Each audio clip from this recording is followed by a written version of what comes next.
So guys, may nagtanong sa akin guys kung paano daw ba mag-ipon sa sari-sari store.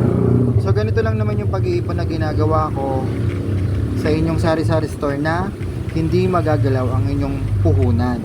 So unang-una guys, kailangan mo ng resibo. So ayun guys, is kinukuha na natin yung mga tinubo. So halimbawa, yung mga tinubo, ito yung pinapatong mo sa bawat produkto guys. So ngayon, pag nakuha mo na yung mga tinubo ng bawat produkto mo, no, i-add mo lang to guys. So ayan, no. Kunyari ito 194 at saka 194 at 239.50. So may 433.50 ka. So i-divide mo lang yun sa 2, divide 2. So may ipon ka ng 216. Bakit divide into 2? Para guys, yung puhunan mo lumago pa. So ganun lang kasimple guys yung ginagawa nating pag-iipon sa ating sari-sari store guys. So ayun lang guys, kung may mga katanungan pa kayo is mag-comment lang kayo sa baba ng video. Bye bye.